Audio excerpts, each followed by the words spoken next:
Nathan Olipio, bonjour. Bonjour. Déception dans les rangs de la C14? Je pense qu'un peuple qui lutte pour sa liberté et pour la démocratie n'a pas à être déçu par un sommet. Parce que les résultats qu'il obtient sont le fruit de sa lutte. Ce n'est personne d'autre qui viendra de l'extérieur pour résoudre la crise togolaise. Tout le monde le sait. Et les Togolais en premier le savent. Je pense que nous avons obtenu peut-être ce que notre effort a permis d'obtenir. Ça veut dire quoi? Ça veut dire que nous devons aller davantage au-delà de là où nous souhaitions arriver. Nous devons nous donner davantage les moyens d'obtenir ce que nous voulons et d'atteindre les objectifs qui sont les nôtres. Moi, je dirais simplement que l'essentiel de ce qui préoccupe les Togolais n'a pas été pris en compte. Qu'est-ce que cela veut dire? Ça veut dire que les Togolais doivent trouver les moyens, trouver les voies qu'il faut pour que ce qu'ils veulent, ils puissent l'atteindre.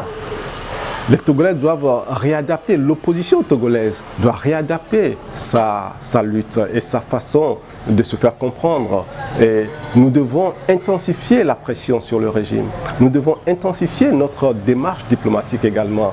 Parce que aujourd'hui, je pense que si tout ce que nous demandons, eh bien, l'essentiel n'a pas été pris en compte, c'est simplement parce que nous n'avons pas été en mesure de l'arracher. Personne ne nous le donnera gratuitement. Donc nous devons être encore beaucoup plus déterminés, nous devons être encore beaucoup plus conscients de l'âpreté de la lutte et mener les actions qu'il faut pour obtenir ce que nous voulons.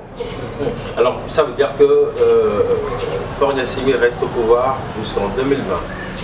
Ça veut dire que les Togolais doivent savoir que la lutte que nous sommes en train de mener n'est pas une lutte facile et que personne ne nous donnera ce que nous voulons sur un plateau d'argent. Et ça fait 51 ans passés qu'ils sont au pouvoir. Pensez-vous qu'ils vont simplement décider de partir parce qu'un sommet va se réunir? Non.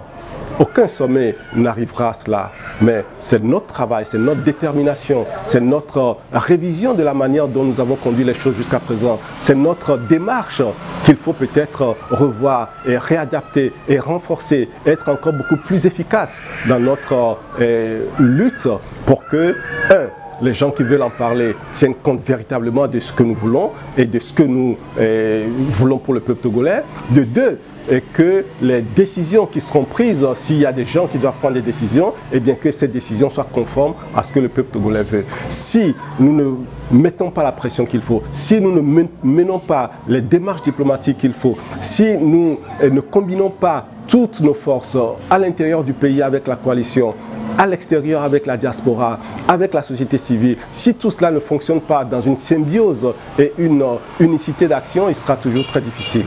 Mais là, c'est une étape, ce n'est pas la fin de la lutte. Nous sommes satisfaits? Non. Moi, Nathaniel Olipio, je ne suis pas satisfait parce que je n'ai pas entendu parler des choses qui tiennent à cœur aux Togolais et donc ça veut dire que nous devons continuer la lutte.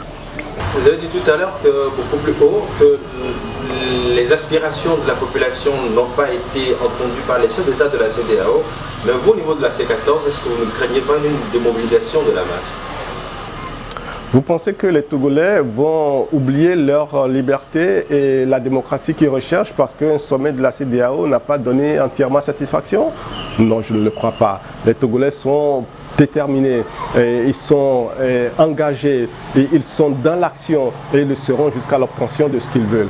Et je pense que l'heure est venue justement de réadapter la manière de faire, d'être encore beaucoup plus percutant dans notre organisation et dans nos actions.